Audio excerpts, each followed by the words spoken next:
Good morning, all. We're just going to keep, just wait a couple of minutes to see if any stragglers want to join us.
All right, we might kick off. We are recording this session, so anybody who might come in a little bit later will be able to see the full presentation later on.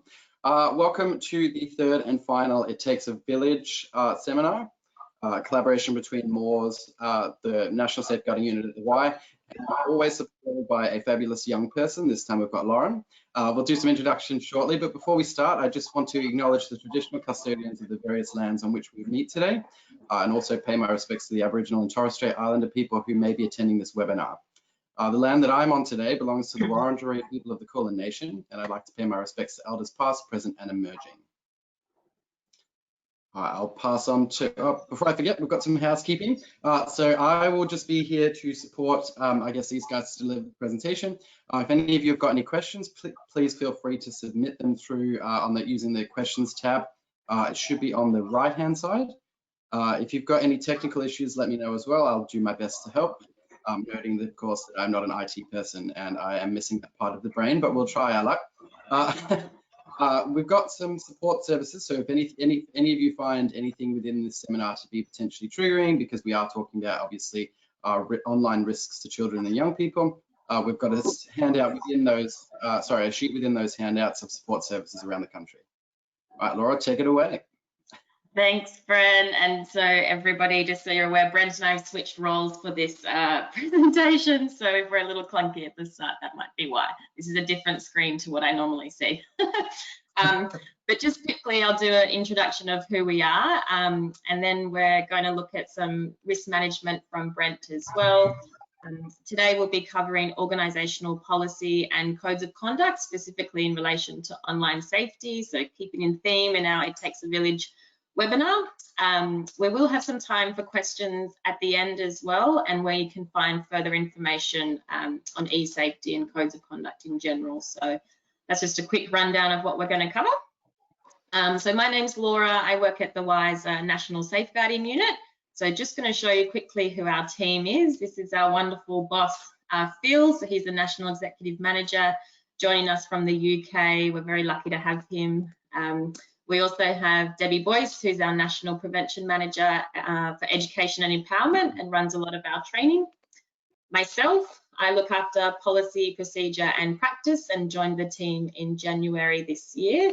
And we have also lovely Brent, who's our National Risk Manager as well. I'll just hand over to, if you do need to contact us, you can at safe@ymca.org.au. We all check that inbox. So if you have any questions regarding any of the content, but also just want to reach out to speak to us, you can email us that way as well.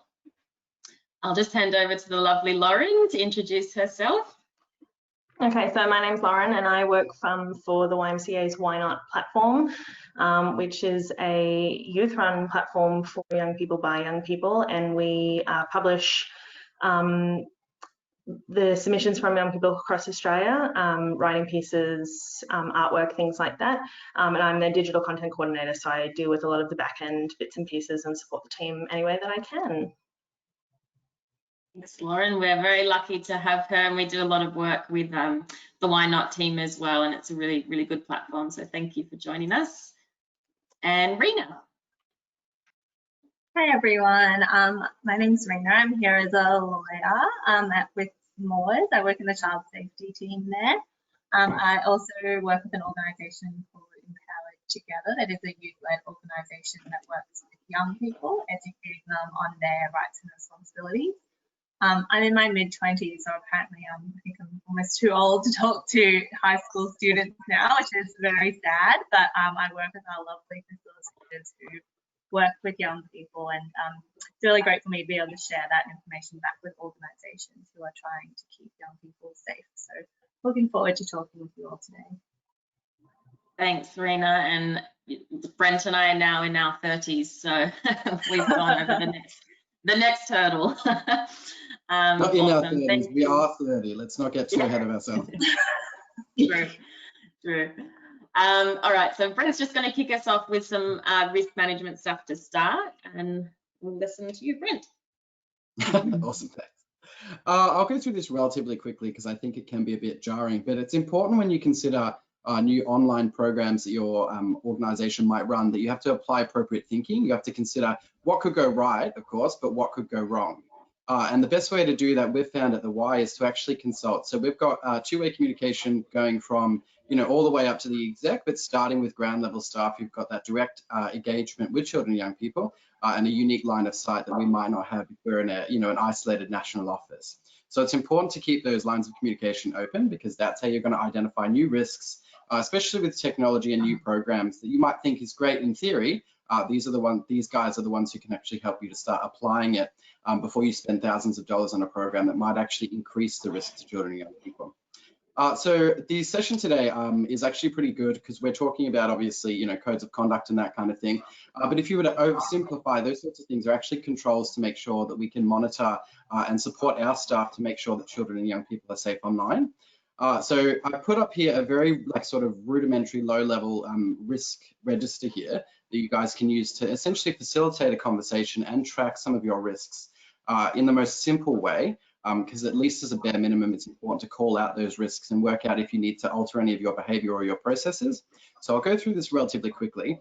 Essentially, a cause is what it's called. It's going to lead to the risk event.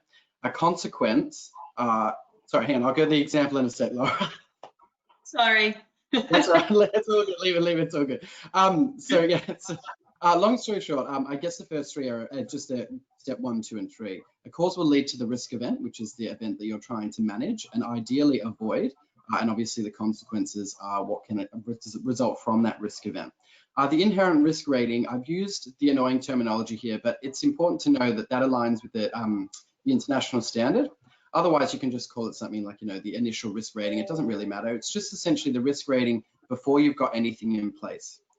So then after you've done your initial risk rating, you then consider all the controls that are already in place. So for example, a code of conduct, if you've got one.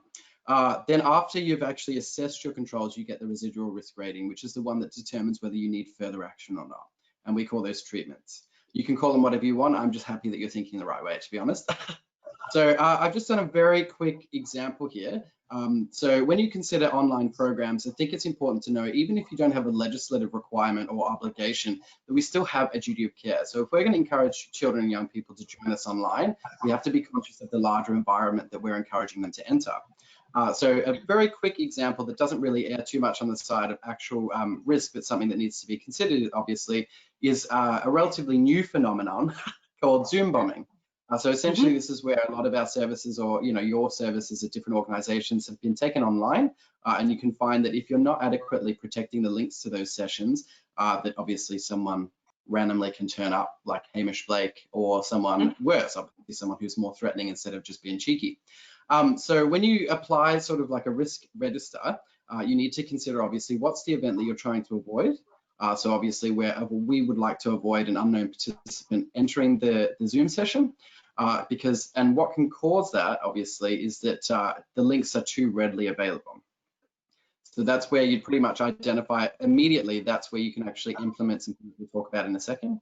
Obviously, the consequences of an unknown participant probably isn't necessarily always going to be as fun as Hamish Blake, but sometimes it can be that somebody whose behavior isn't necessarily controlled in the way that it might be when you have got the opportunity to speak with your participants in advance, and they're not going to know, they might not even know necessarily the ages or the group who are actually in the session. So you're talking about really uncontrolled behavior. So swearing, you know, they may not have any idea that you can actually see below the face, and they might be stalkers, like that kind of stuff.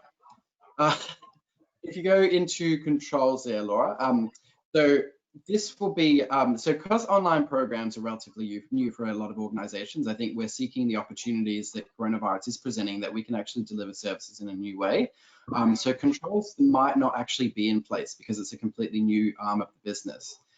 So what you'll note in this one, I haven't gone into the risk ratings because it might have gotten a bit complex, but where there's no controls, your inherent risk rating and your residual risk rating will be exactly the same. At that point, if you've got no controls in place, then obviously you need to put some stuff in. So that's where you consider treatments. And in this instance, the easiest treatments would be to apply unique registration links so that each participant has got their own link, or using a password so that no one can just randomly come into the meeting. They actually do need that password, including, you know, and you might even want to add in things like wait rooms where you have to approve someone from entering.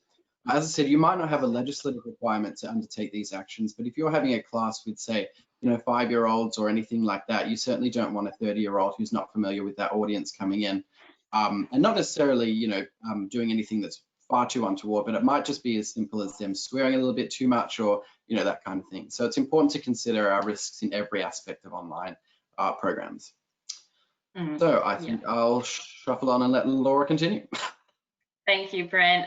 It's a really, really valid point though as well. And I think, I guess what we'll discuss today in this webinar is it's not just documents alone or policies alone that keep children and young people safe. It's this type of thinking as well, and especially the environment that we're all in, and a lot of services having to go online. It's really prevalent and kind of timely that we discuss this. So risk is definitely a really big part of that. What I'd like to just quickly talk to, so organisational policy, I guess my experience has always been in not-for-profits and in the sports sector, and I tell a bit of a silly story that Brent probably has heard too many times, but the reason I feel passionately about policy is that a lot of the times I've gone into organisations and there's just been so many documents, so many policies to get around and your head across, and it can be really overwhelming, and that's for somebody who's even motivated to read them. So I've always felt quite strongly about keeping it simple and directing people and knowing where you have to go in times of need and crisis and who you can talk to. And I think if we can keep that kind of thinking for today, hopefully we can get some of those key messages out. But I guess when we talk about policy frameworks and that kind of thing, policies, I guess themselves are an intent and kind of scoping document. So who is the policy written for, and what is the commitment an organisation is making? And I guess when we think about child safety with that kind of lens, it's really kind of a high level commitment and who this policy or codes of conduct will cover. You will have your definitions included in that, and there will have to be some compliance with legislation, which Rena will talk to in a second. But I just want to make the point of there's policies, procedures, and there's practice as well, and that's something we're really working hard on at the Y, is that you may have your high level policy, the commitment to say keeping children and young people safe, and then what procedures kind of underpin that and how you can apply them locally to your organisations or your associations, whether you're a sporting club, whatever that might be. That's the piece that probably a lot of people do have to do a bit of work to what that means for them. And then does that actually apply in practice? So culturally, what's actually happening on the ground? And I know Lauren will talk to some things that she's experienced at Why Not, of, you know, these things might be really good in a document, but does that actually live on, and is that what is being experienced by frontline staff on the ground? So hopefully we can get a bit of messaging around that as well. Rena, maybe now would be a good time just to talk quickly about the legislation side of things, because I know personally for me, especially working in sport, you often don't have many resources or people to be able to do this work. So how, I guess, we can make sure that policies are up to date and compliant with legislation, but still able to be read and understood by people and volunteers as well. It'd be great to hear your thoughts. Yeah, definitely. And I think, Laura, you've raised some really good points there about the way that a policy needs to be structured. And one aspect that should be included in that is a review or an evaluation aspect. So making sure that you've got an obligation in your policy that you will go back and look at it again. It's not just something that, you know, you sort of tick off, say that you have, and then leave on the shelf to collect dust, which a lot of organisations do. Child safety is such a rapidly changing space, particularly in the legislative space. Even in the last 3 years, I think we've seen, you know, just in Victoria alone, about 10 pieces of legislation passed in relation to child safety. And that's happening in all the states as they adopt to the recommendations of the Royal Commission. So it is something that, you know, you need to always look back at and make sure it's up to date. Particularly not just when legislation changes, but when something happens at your organisation. If you've had a child safety concern, if you've had a child safety report, going back and saying, okay, well, where did our policies fall apart? Were they up to scratch, or are there some gaps that we need to look at, is really important. At the same time, though, I guess you've got to draw the line between making sure your policy is up to date, but not constantly changing them, so that and I know Lauren will probably talk a bit about this, but you need to make sure that people in your organisation understand your documents. And if you're always changing them and they're always a working document, that makes it really hard to be compliant. So drawing the fine line is really important. And I think the general recommendation is that you know, your policies are reviewed every 2 years, 2 to 3 years. And that's good practice, or as needed. So when legislation changes. In terms of legislation and the legal framework, I could, you know, spend half a day talking about all the different legal obligations. I know that we've got attendees tuning in from all across Australia, and it's important that you all are aware that child safety legislation is very state specific.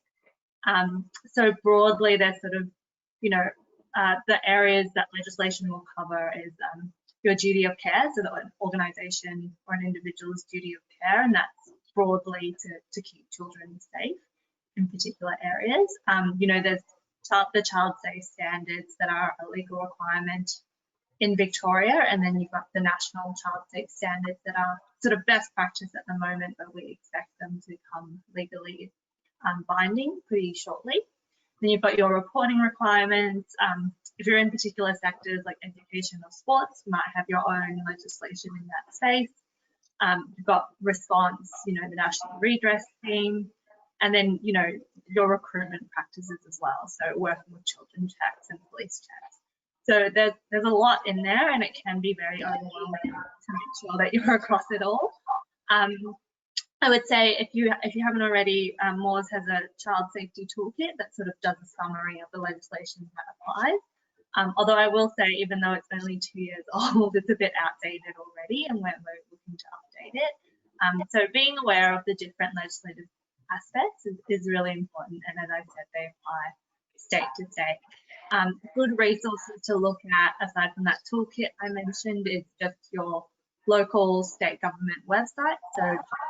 So the relevant Department of Health and Human Services or Child Protection will have some good resources on there as well. Exactly as Laura said, making sure that your policies are actually lived documents and not just sitting there and collecting dust. And I might pass over to Lauren here to talk a bit more about implementing your documents. Awesome. So why not? We're about 2 years old now, and so we have just recently, in the last 6 to 12 months, updated a lot of our policies and created them from scratch, which has been super helpful. The National Safeguarding team has jumped in there and lent a very big hand, so very appreciative of that. But the biggest thing for us is that it's a collaboration, so not only between us and the National Safeguarding team, but also within the team itself. And so we're lucky because we're only a small team of 8, but ensuring that everybody's involved in sort of putting those policies into practice and understanding what they mean, and going through them and reading them together and things like that. The other thing that I found really helpful with our policies, I think, is they're really the tone of voice that we use when we write the policies. So we're lucky because we're a youth platform, and so the policy itself has to speak to our youth audience, and is in terms a tone that isn't light reading. Like, I don't expect anyone to pick it up Friday night for something to read with a bottle of wine, but it's certainly not heavy on the jargon, and certainly not hefty in length. So we try to keep it really short and easily accessible. So it's built into our website's platform at the moment. So that's really helpful as well. So yeah, that's the kind of that's how we keep our policies up to date. And then in terms of implementing, again, because I know we're a smaller team, so it's easier to implement than some of the larger organizations, but there's sort of myself who then make sure is ensuring that we are them into practice, and that everybody's understanding, and that if there is an update, everybody's aware of the things like that. But as Raina said, we only really update them every 2 years. Well, that's the plan. And yeah, we go from there. Yeah, and I think, Lauren, like even acknowledging that sometimes you may think you've kind of got everything, and then a nuanced example might come through, and especially in the online world, that happens a lot, and it's just being able to respond to those as well. And I know you've done a really good job of doing that, and sometimes it may not have to be a whole new policy, but just tweaking a process or a practice to fill that in. Yeah, definitely. And that's something that we're doing at the moment, where we're trying to protect our contributors from any online backlash that they might receive, and doing that in a way that we're able to, but also is easily accessible to them as well. So again, and that's just a simple amendment to the policy that's already there. Yeah, awesome, absolutely. Thank you. And I guess just flowing on from that, the other kind of side is code of conduct as well. So most organisations have one, and be surprised if any that don't. But I guess when we think about what is a code of conduct, really we're thinking about a set of standards of behaviour or behavioural expectations. And then how do we think of that in the online world as well? And I'll pass to Rena in a second, but at the Y, we've been doing a lot of work on our safeguarding culture and what that means as an organisation as well. So as Rena said, it's not just a document that sits there, it's actually something that we live and breathe every day. And how do we really embed that, which is, again, you could spend a whole day just on that, but you know, it's part of induction, it's part of your education and training, you know, it's part of the values of the organisation as well. And I guess especially with so much going online, how do we embed that into existing code of conducts, and or is there opportunities where you actually do need a separate online code of conduct because your services are so large and big in that space? And I'll talk later about an e-commitment that the Y have produced. But Rena, I might just pass to you in I guess on that particular question, is there scope for sometimes just putting online components in existing documents, or in your experience, is it better to have online safety documents separate? Or yeah, just really keen to hear in your experience what you found. Yeah, definitely. I think you have to include online aspects in your code of conduct generally. And when we talk about code of conduct, you know, organizations sometimes have a code of conduct which is just about general behavior, and then they've got a separate child safety code of conduct which is specifically on, you know, acceptable and unacceptable behavior towards children, or some organizations have it together. It doesn't really matter as long as you definitely cover off on child safety components. And I think in this day and age, it's really impossible for us to talk about child safety without addressing the online component of it. And so I think any child safety code of conduct that, you know, doesn't mention the online environment at all it's just not, you know, sufficient in terms of protecting children. I suppose just because of recent developments, a lot of organizations are almost moving exclusively online. And where that's happening, that can sometimes create a need for a separate online code of conduct that still works sort of cohesively with your existing documents, but sort of recognizes that there are some additional, I guess, obligations that need to be put in place that are kind of only for this period. So an example might be if you're a school or a sports provider that is now completely online, you really need to give a lot more guidance on, you know, recording lessons and how you do that, and you know, what your staff members should be wearing when they're presenting, and you know, where they should be sitting, and making sure that they're not, you know, recording students' behaviour and how students should be interacting. So a lot of organisations will have a separate code of conduct for their young people, whether it's students or participants, and that needs to have an online component as well. So there's a lot in there, and I think making sure that you cover off the online component, whether it's in your existing code or in a separate document, is really important, and turning your mind to the unique risks that exist online, not just in terms of interactions, potentially inappropriate interactions between your staff members and young people, but also, you know, between young people, between third parties, you know, as Brent was saying about Zoom bombing and that sort of aspect. And I think some key tips from me on that is making sure that you're thinking about the scope. So, you know, how far does your code of conduct go? Is it just limited to online interactions that are occurring, you know, on your organisation's platforms? Or do you also want to give your staff members some guidance, for example, that they shouldn't be, you know, adding young people on social media?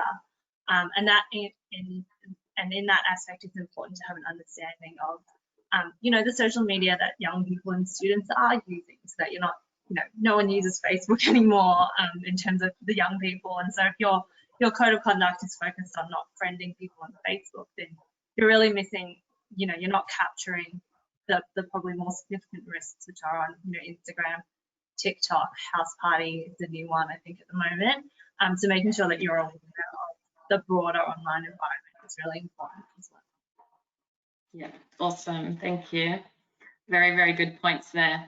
So at the Y, we have developed an e-commitment, which I guess is separate to our code of conduct, but it's something that we developed in the current environment, knowing that a lot of services were moving to online. And I guess we kind of see it as a bit of a position statement or commitment to what we will do and what we won't do as Y people engaging with children and young people online.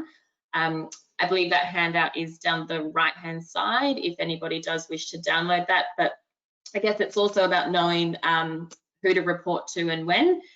So we're very lucky at the Y. We've got safeguarding leads across the country, one in each association, which is amazing. And they can also, children and young people or parents, carers can also report directly to the NSU via a national reporting system as well. Obviously, the police numbers are there as well, and having that kind of consistent message in reporting across the organisation's really big for us. So that's something we're working on too. But this is just a nice example, I suppose, of for children and young people, the support that's out there, but also keeping us accountable within your organisation, wherever that is, if it's school, sport, sector, not-for-profits, that type of thing as well. And just jumping in there, Laura, I'll just say that e-commitment, there are a lot of good things that we can take from that, in that it's really clear in terms of, you know, I think sometimes code of conducts have a little grey area, and you really don't want that in the code of conduct. You want it to very clearly say, here are your do's, here are your don'ts. And so something like that e-safety commitment that Laura just had up on the screen is a really good example of that. And it's very accessible to young people as well, so that they know what to expect when they're interacting with individuals. Yeah, absolutely. There's nothing worse than long policy documents and you kind of leave feeling a bit more confused. I think most people just want to know what you can and can't do and try and eliminate as much grey as possible. So yeah, and the language is super important. I mean, we are obviously a youth organisation, but in any kind of child safety documentation, I guess you need to know the audience, and that what Lauren was saying before, the tone and the language that they use is just amazing, and we often try to copy it. So it's really good to know who you're speaking to and who the documents are actually there for as well. Just really quickly, I guess it'd be remiss not to talk about what happens when things do go wrong. And that's why I guess in code of conduct there are those the steps and process for things to be handled, and especially around breaches and that kind of thing. But again, I don't think we could harp enough that it needs to be clear and simple guidance on how to do this, and the staff training is really important in this. And I know as a unit that we're working quite hard on this this part of it too, but also are people actually empowered to speak up? So are staff empowered to speak up if they see something that they're not quite sure about, or even more so, are children and young people, do they feel confident to speak up if somebody adds them on social media or somebody engages with them in a way that they know probably isn't right, or they just feel a bit funny about it? So we've worked on a national reporting Laura, system. sorry. Yeah. Sorry, just to quickly interrupt. I think we're giving feedback. If the four of us can maybe go on mute for a second and then come off and see if that makes a difference. Sure.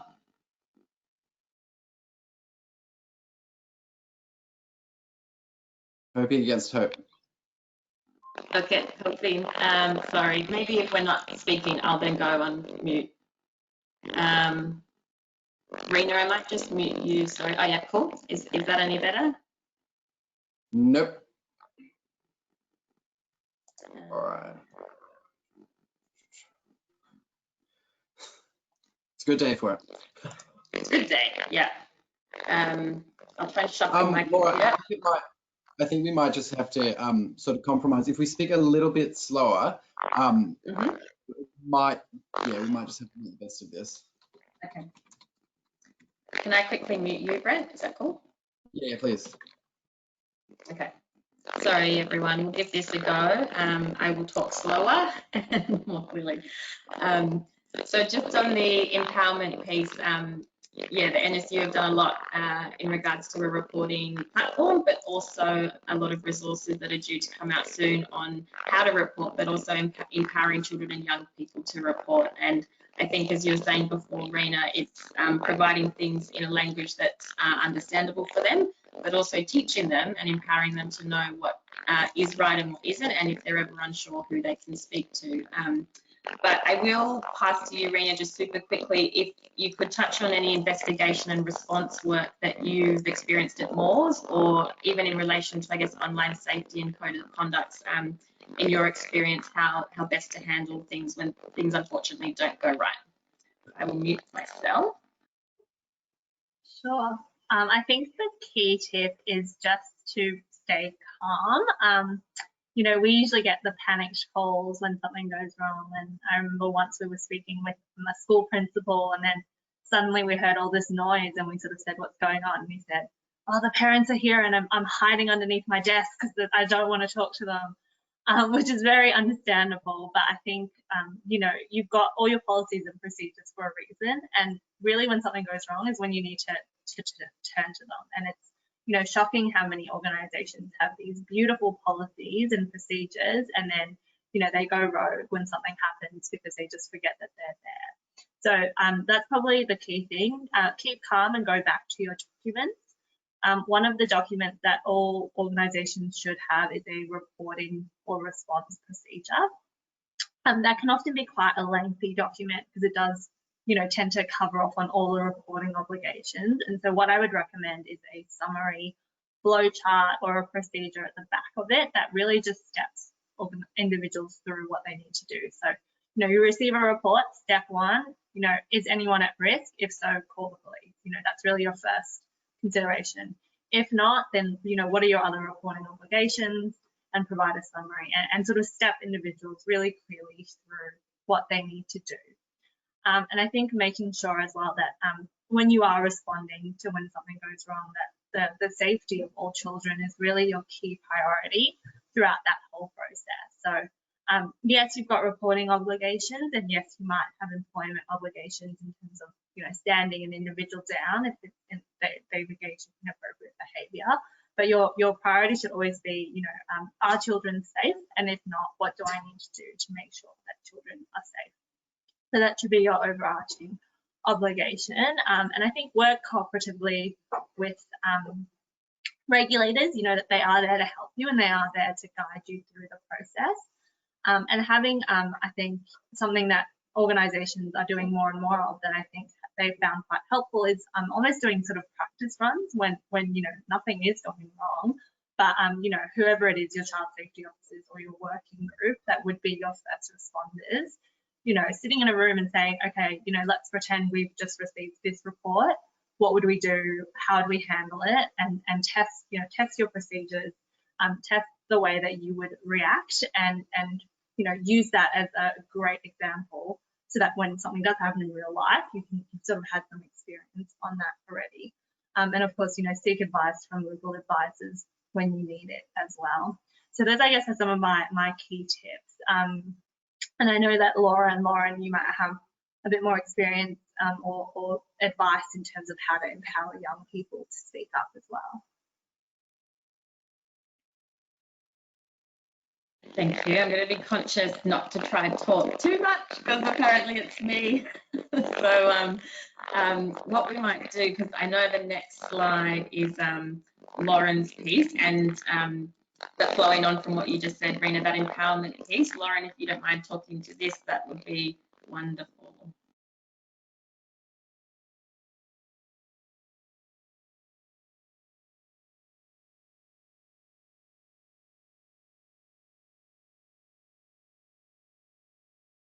Lauren, I think you're just on mute if you want to just unmute.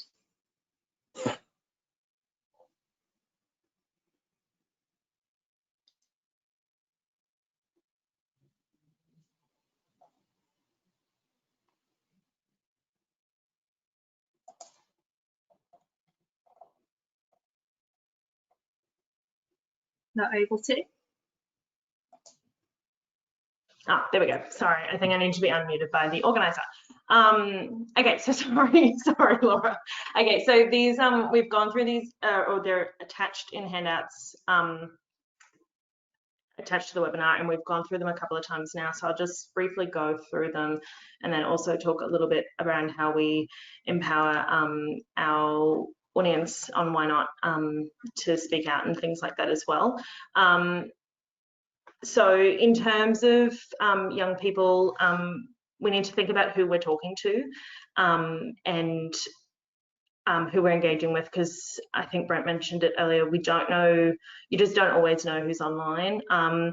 And a big thing that we're now looking at from a Why Not perspective is looking out for our fellow participants online as well. So like ensuring that they're safe, ensuring that they understand not the danger, but the risks that are presented to them when they enter the online space. Speaking to them about that in the easiest way possible. So we're, as I said, we're currently preparing a new part of our website so that they can easily access that. And then obviously from a organisation or parent and caregiver point of view, it's speaking to young people after they get off from a webinar or online session with friends. Brent mentioned it earlier, Zoom bombing. So considering who's jumping in and out of your Zoom meetings, who has access to that, whether there's passwords. I know that Zoom currently implements that waiting room is like compulsory. So that's something that they've implemented if you're on the paid prescription. I don't know if you're on the free one, what that looks like, unfortunately. Consider parental controls and also organisations if you're able to shut down certain things. I know that I've worked for many organisations that won't allow you to Google Facebook on your work computer. Keeping up to date with policies and things like that, and keeping an eye on new and updating platforms. So TikTok is like the biggest thing out there at the moment. House Party took off for a little while. I don't know what's going to happen now that we're sort of starting to come out of isolation, whether it'll stick around, but it's definitely like, it's good to keep up to date with the latest trends and how you sort of work into those and they work into your policies, as Rana said. Did I miss anything there, Laura or Brent? Nope. I was just going to say, adding on from that, Lauren, something that I think we always do when we go and do training with students or schools is to actually quiz them and see if they know who the child safety officers are. And I think 80 to 90% of the organisation often has no idea who they are or that they even exist. And so, you know, a really easy way to rectify that is just to, you know, pictures of the child safety officer's name, contact, and publicise that on your web page. Add that as an extra to your reporting procedures, so that, you know, if you know, you've got these great procedures, but if nobody actually knows where to go if they have a concern, then that's a real problem. And so that's, again, a really easy step that you can do to make sure that people know what to do if there's something wrong. Awesome. Awesome. Thank you both so much. I might pass to Brent to cover this one just in case there is still feedback from me. So I'm going to hang back on mute. Sorry. Thank you, Brent. Thank you very much. A bit of a debacle, so thank you for sticking with us. As I said, we'll have the presentation circulated to you guys, so if anyone has had to sort of drop off because of their feedback, you'll get all of our resources, and plus you can obviously contact us and Rena a little bit after the presentation as well. So like Lauren was saying, there's obviously new technology that we might not be particularly familiar with, you know, your house parties and that kind of thing. And I am obviously envious of everybody outside of Victoria, but I think house party might be still used at least for another 6 weeks for us. So one of the better resources that we can recommend that you can check up on is the eSafety Commissioner. So obviously they've got this report page, and I'll talk about that in a second, but they've also actually got a pretty amazing eSafety resource called, I think it's eSafety Guide. So fortunately, they've got a lot more resourcing, and so they can actually make sure that they've got up-to-date details in regards to most popular platforms and apps. So if you're curious just what your children and young people might be engaging on, or if you're investigating it from a, you know, an operational perspective, what you might be able to take advantage of to communicate with children and young people, you can visit that site. We've got the link on the last slide, and it goes through each of those platforms, lets you know how to protect your information, how to block people and that kind of thing. The eSafety Commissioner is probably in a stronger position. So obviously, you know, organisations like Moores and the Y and Why Not, we want to make sure that children and young people are safe online.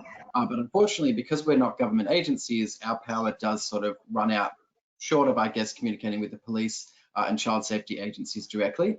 The eSafety Commission has got a legislative authority to remove, I guess, exactly where the mouse was, image-based abuse. If you, for example, report to the eSafety Commissioner that someone's shared an image of yours that you're not particularly happy with, not just one where you're pulling an ugly face, but rather one that you might have shared to a trusted partner or a former trusted partner, they've got a legislative authority to actually engage directly with the platform like Facebook and have it removed.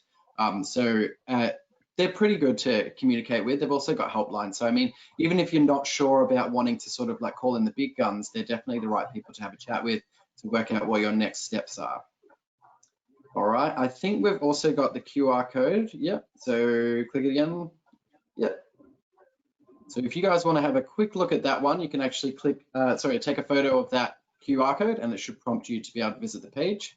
And then obviously once you're in that domain, you'll be able to have a look at the eSafety Guide as well. All right, so as I literally just said, where can you go for more information?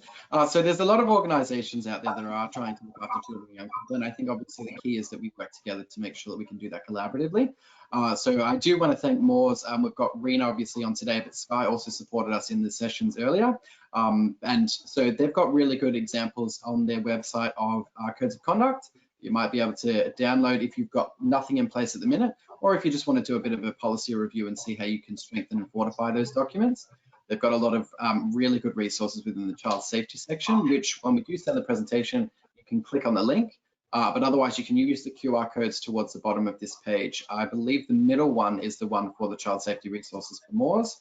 Otherwise, you can use, so we'll have to update the YMCA Australia ones, but our child safety resources are essentially, you can just pretty much either Google the Y or go to ymca.org.au, and then we've got a big safeguarding section there that includes a link to our reporting page. So if, you know, more specifically, I guess, if you're concerned about the behavior of any of our staff, you can use that reporting page, and that comes straight to the NSU. And then we can work out if it's just a training issue or if we need to really pursue, I guess, more disciplinary actions and that kind of thing. And once again, the eSafety Guide is right at the end. So I will say thank you to everyone who supported us for this this 3-session seminar. As I said, Rena and Sky from Moores, Lauren for saving the day today, and Phoebe, who was our young person for the previous sessions. Thank you, Laura, obviously for having to take a step back, given that we had the feedback and everything today. But as I said, we've got a few resources that are in the handouts. We'll send them through when we send through the video. And if the video still does have that feedback, at least you'll have the presentation and you'll have our contact details if you've got follow-up questions. But there we go. Anything you guys want to say besides Laura? Thank you. Thank you. Thanks, Thank you, everyone. guys. Have an awesome day.